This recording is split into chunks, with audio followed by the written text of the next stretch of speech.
Hey everyone, Aaron Stewart, Data Access Golf, the podcast and the live today because it is a Monday. Wow, big win over the weekend for sure for Justin Thomas. Let's talk about it. We'll start it with we'll get the intro going and we'll jump right into it.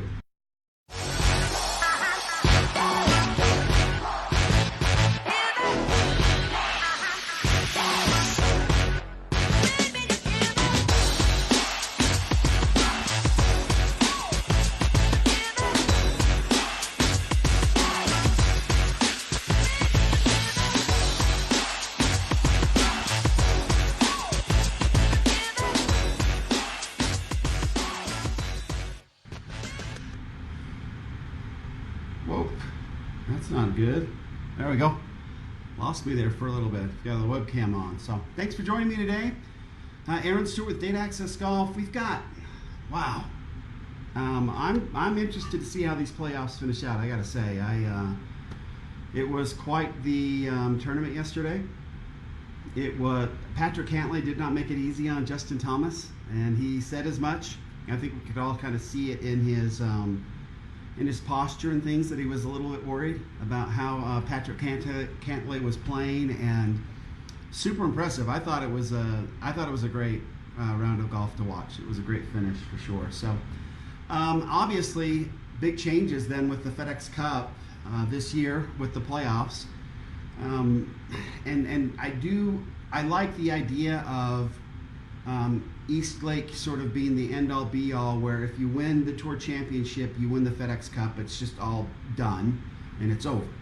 And we don't have two weird champions again, like Tiger Woods and Justin Rose, and these years where we've had two different folks taking home trophies has been a little strange. So I think this is great. I really like how this is working out. But going in then, it's pretty interesting because if you go to PGAtour.com, they have got up already how it's all going to shake out this coming week. And it's pretty interesting. Obviously, when they went into the tournament, when they went into the playoffs, everybody was sort of set up one certain way. And they give a lot of points, and obviously for wins. We saw Patrick Reed come screaming up. And just huge changes. Earlier in this week, it looked like there was going to be 5 or 6 people who were going to sneak in to the playoffs, and it was going to knock, more folks out. That did not happen. That did not occur. And if you go down and look now to the top 30, you've got Jason Kokrak, who started the week at 32nd, moved in on the button on 30th. You've got Lucas Glover, who almost blew it. Wow, that was tough to watch, right? With a bogey and a double bogey there in the last 3 holes. He needed a par on 18 just to get in, but he sneaks in, moving from 41st up to 29th. And then you've got really only one other individual who snuck all the way in, who was outside, and that's Hideki Matsuyama, who went from 33rd all the way up to 15th with his amazing play, and an unbelievable scoring day yesterday, for sure, on Sunday. So really only 3 guys. It looked like it was going to be 5 or 6. Only 3 eventually made it in there. So the pressure got to them or whatever, but it didn't actually work out. And so we've got them all set up now. And as many of you know, it's going to be a little interesting because, and Justin Thompson mentioned this today and mentioned it yesterday in his interview. It's the first time he will go into a Wednesday with a lead, right? I mean, normally everybody starts out even and you go from there, but Justin Thomas will start the championship at East Lake at -10. So off the number 1 hole, he will be at -10. And then you've got everybody else down below him. Patrick Cantlay then goes off at -8, 2 strokes behind. And then you've got Brooks Koepka at -7. Pretty interested to see. I thought he had first place pretty well locked up. We'll see if he doesn't turn on things, if maybe the tournament means a little bit more to him now. But you've got Patrick Reed, and then Rory McIlroy at 5. You've got John Rahm all the way down to So you've got John Rahm, Matt Kuchar, Xander Schauffele, Webb Simpson, and Abraham Ancer, all starting at -4. You've then got the group, the -3 group, which is Gary Woodland, Tony Finau, Adam Scott, Dustin Johnson, who fell quite a bit, and Hideki Matsuyama. They'll start at -3, so 7 strokes behind. The -2 group, Paul Casey, Justin Rose, Brandt Snedeker, Ricky Fowler, Kevin Kisner, and I didn't even know Kevin Kisner had made it, so there you go. And then you've got the -1 group, Mark Leishman, Tommy Fleetwood, Corey Connors, Sung J M, and Ches Reavie, and then everybody else, well, and then it's everybody else. You've got Bryson DeChambeau, Louis Oosthuizen, Charles Howell III, Lucas Glover, who snuck in, right, and Jason Kokrak that started. Even par, 10 strokes behind Justin Thomas. And winner take all. So you either make up 10 strokes or not. It's going to be interesting because it's one of the, this will be a situation where strokes gained in this tournament will be super interesting. So the strokes gained number won't necessarily match up with, it's going to be interesting to see how it all sort of shakes out. I mean, I guess it's similar to what it looks like on a Thursday, Friday, a Saturday, Sunday, Friday, Saturday, Sunday, right, where you've already got people positioned around. But it'll be interesting to see how this goes, and it will be very nice to have one champion at the end of this whole mess, and then I guess it's football season and we'll start over again. I wanted to make a real quick announcement for how we're going to do things next year. So starting next year, I will probably do all of my broadcasts live, like I'm doing now, and have them recorded and pushed, but they will be pushed, the video portion will be pushed to our private Facebook group. And that's open to everybody, you just have to register and come in. So if you want to have video access, then go ahead and do that. And if you don't, you'll always be able to get this on the podcast. So let's jump right in and take a look at how things are going. Let's see. So, you know what? Just a second. Hey, honey, I'm live right now. What do you need?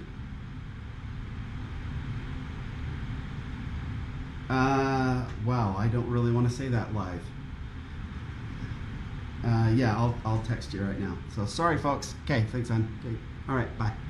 Okay, so we're gonna do that real quick. I'm gonna text my lovely wife a passcode. I apologize for this. We're trying to get my daughter a new phone, and boy, lives just get a little crazy, don't they?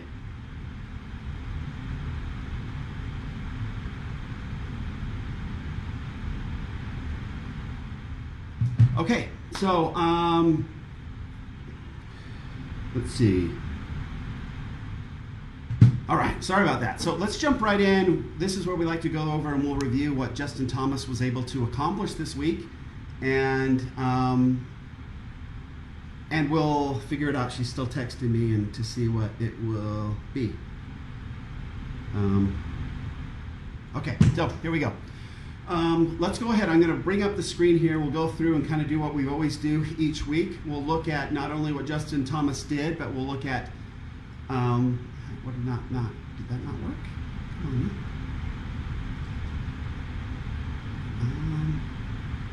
It doesn't seem to be working properly.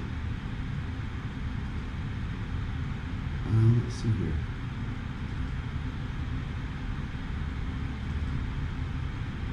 That is not working. I apologize. This is not doing as it should. This is the wrong screen here.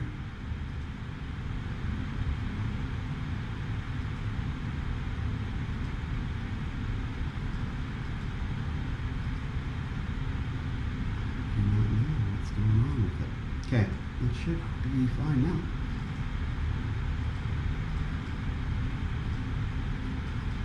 It's still not working. This is craziness. Okay, well, I'm going to bring this down. Oh, there it goes. It finally worked. I don't know what was causing the problem. Okay, so this is, we'll go ahead and do this.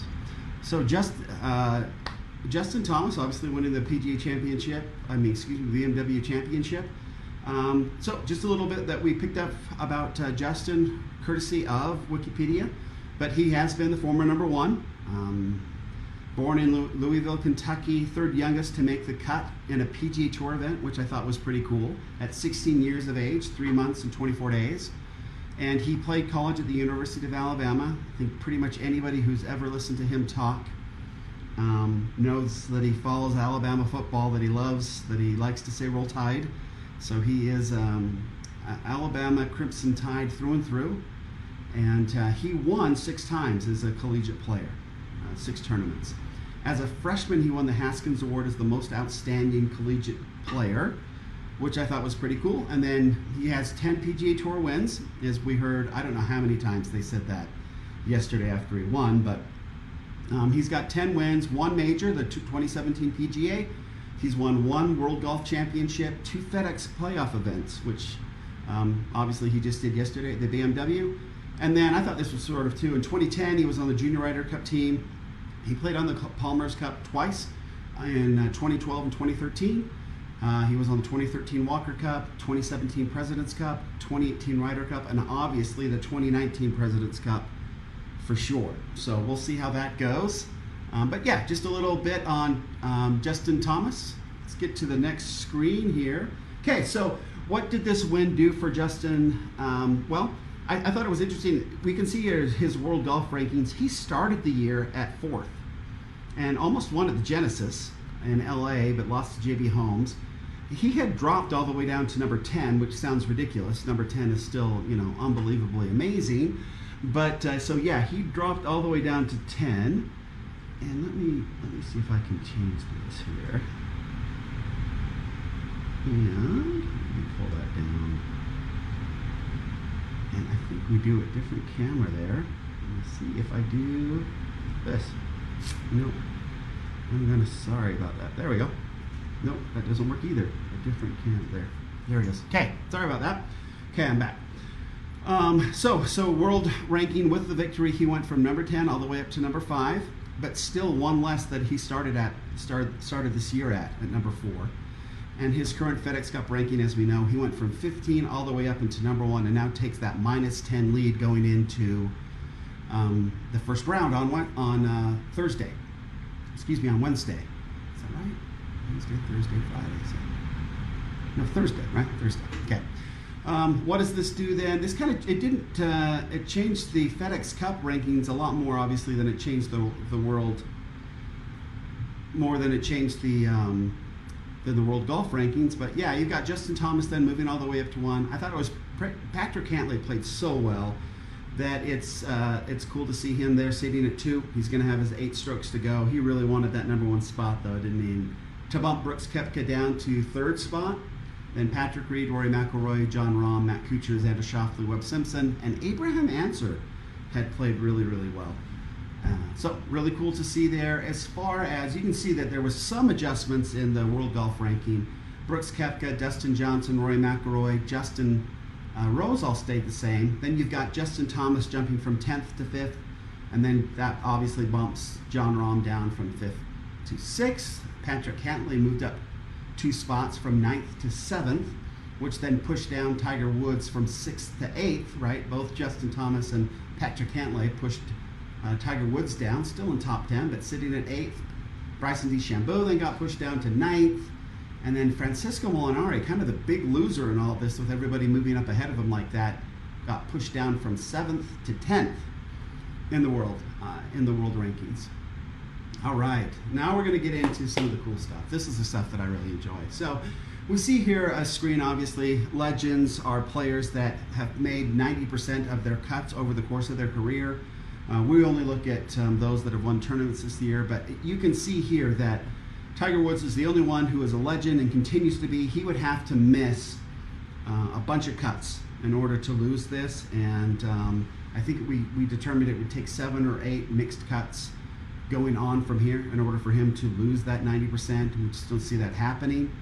And then we do have some players that are making progress towards becoming a legend, and those are our elite players. Brooks Koepka and Rory McIlroy are actually two closest that could probably bump into that legends area. Both of them have had really good years as far as making cuts go. Then we have this solid player group which includes Holmes, Mitchell, Casey. It includes Reed, Patrick Reed, who won last year. And he also was at 79%. So both Justin Thomas and Patrick Reed have the opportunity to move from this solid category up to elite with a few more cuts, which I would not be surprised if both of them don't pull that off. Then you've got a good group of players. They're the ones that usually play on tour for a long time, but they usually finish near the bottom. Usually don't make it to the tour championship, but usually finish in that top, the last 25 on tour, kind of hang out there and make a little money and cruise along. So that's that group of folks. And then you've got those that make 59% or less of their cuts are ones that typically lose their cards unless they win, as has been done with Corey Connors, Homa, and Kang. All will keep their cards for a couple of years because they are now exempt. But as far as making cuts, they did not do. They've always had a tough time in their careers. So that's how that shakes out. So Justin Thomas, I really thought he was an elite player. As it is right now, as far as his cuts go, where he's in his consistency rating is 79%, which puts him in the solid category, but very close to moving up into the elite category. Okay, so now we get to review our benchmarks numbers. And again, these benchmark numbers that, as you see here in the yellow, are what as we manage and monitor our game, we would expect for our games to perform above these benchmarks. Anytime our performance levels fall below these benchmarks, that is an area of our game that we should be working on. And so we go ahead and we look at how Justin did for this tournament, and then we look at his 2018 numbers. Last week I had Patrick Reed's 2019 numbers, but for whatever reason, PGAtour.com, their stats page, the 2019 numbers were down. So I just switched back to 2018 for this week rather than sit around and wait for the PGA Tour to kind of figure that out and put up the 2019 numbers. So we'll use the 2018 numbers for now, and maybe I'll stick with them till the end of the year, just so I don't get stuck. Anyway, driving accuracy for this tournament, you've got Justin finished with 63% of his fairways, which is 5 points better than he averaged in 2018. Our benchmark is 55%. I found it really interesting, though, that Justin, he talked a lot about how he made this his last round very difficult on himself because he was missing, he couldn't find a fairway. And yet he still averaged for the tournament above what he did for all of 2018. I'm guessing, I didn't have the opportunity to look at just round 4 numbers because the 2019 stats were kind of held up today. But I'm guessing that he may have been well below the benchmark on Sunday, the way he was feeling about it. But we can see here he's in the green, 63 and 55 and 58%. We would say that he's above the benchmark. He does not need to necessarily practice those. 58% is pretty close to that benchmark, though. So working on his driver is probably not a bad thing. He does hit it a long, long way, which obviously makes a big difference. You can see there that he averaged, up there in that graphic up above, he averaged 316 yards for the tournament, and that placed him 7th for the week as far as that goes. Greens in regulation, for this tournament, he averaged 74%. Again, 5 points higher than 2018 numbers at 69%. And also interesting, that is 4 points higher than our benchmark. So you can kind of see that our benchmarks are actually this is Justin Thomas. Our benchmarks are actually pretty close to his average numbers for all of 2018. For the tournament, he was 100% out of the sand. He was only in the sand 3 times, but up and down 3 for 3. Our benchmark is 45%. In 2018, that should say 2018, he averaged 54%. His tournament for the stroke skiing putting for the tournament was 5.1 strokes picked up on the field. His average is, we just want it to be higher than 0.272. So he picked up 0.2 strokes on the field during each tournament of 2018. Again, those should all be 2018. It looks like I only cut the first 2. So his scrambling numbers for the tournament, 74%, now 12 points higher than his 2018 numbers, and our scrambling number 55%. Players that make less than 55%. I think this is interesting. Adam Scott, Gary Woodland, and Gary Kokrak, those three, Jason Kokrak, those three players did make it to the Tour Championship. They're in the top 30. And yet in their game, we would say their scrambling numbers are below our benchmarks, just to kind of give you an idea of how strong these benchmarks are. And then 5 feet and in, that's something that we always talk about. In order for us to really feel comfortable with our putting and make putting work for us, we need to make sure that we have we want to make 80% or higher of our 5-footers, and that just takes a lot of pressure off everything else of our approach game, of our putting game, of our chipping game, of our sand game. If we know we can make our 5-footers, then we're going to be much better off. So putts per round, Justin averaged 28.3 putts per round. That is well below our benchmark, which we have bumped down over the course of the last probably 3 or 4 weeks, down to 29.5. Put a little more pressure on ourselves to get that done. And again, we really want those 5-footers. 5-footers have to become such second nature that will benefit our game immensely. Really, really good. So hopefully that works out. Hopefully that makes sense and is helpful to you. But again, Justin Thomas, a very, very good job for this tournament. We usually see when they win that they are above their averages for 2018 and frankly 2019. One would assume that's why they win. But sometimes we see them their averages a little below the benchmarks. But in Justin Thomas's case, he's a very consistent player. It's all green there, so pretty cool. Okay, the money. We always like to look at the money. So for his win at the BMW, Justin Thomas picked up $1.665 million, same as Patrick Reed last week. But Justin did it in, I think it was 5 less strokes, which is amazing. So he made, just based on those 4 days, $416,250 per round. Just exactly the same as Patrick Reed per hour, assuming 5-hour rounds, $83,250, and per stroke, because they did them 5 less, a little bit higher than Patrick Reed at $6,331 per stroke. His career earnings, Justin Thomas's career earnings, now top over $30 million. He has made 108 cuts, and that is $279,673 per cut. And as far as the winners, as far as the best per cut totals, it still leaves him in 5th. Even that big win didn't bump him up enough to overtake Brooks Koepka and his average per cut average. So hopefully that pretty good money, right, in professional golf if you're that good. Then again, just until the end of the year, winners of the majors this year, we'll like to review those really quick. Tiger Woods at the Masters, Brooks Koepka at the PGA, U.S. Open, Gary Woodland, that was a memorable one, and at the British Open, Shane Lowry. A lot of this is just for me. I can't from year to year remember who won the majors before, so hopefully next year I'll be able to remember these and I don't fall over myself and make a fool of myself. So that's why I continue to repeat these. Hopefully they're helpful for you as well. But that is it for our show. We zipped right through it today, so that's great. Hopefully this makes sense to you. If you have any questions about those benchmarks, I'd be happy to talk to you about them. I am so grateful. I know I missed a couple days last week. We were out of town, but it was by far the best week we've got for questions, and I really appreciate the questions that we received. I think that it's going to make I got to have a lot of questions in order to get through the off season, and so we picked up like 24 questions and things that we're going to talk about.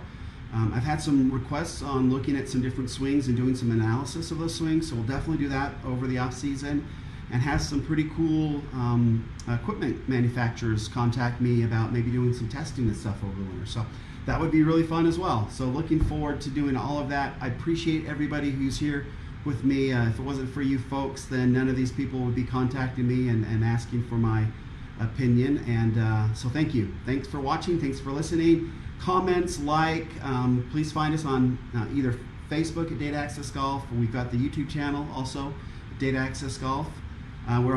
Like us on Facebook. We're on Instagram. I like to put up a lot of cool quotes and scoring and stuff on our Instagram page that then gets pushed over to our Facebook page. Check us out there as well. I look at those comments And until next time, this is Aaron Stewart saying, better data always means better golf. Thanks.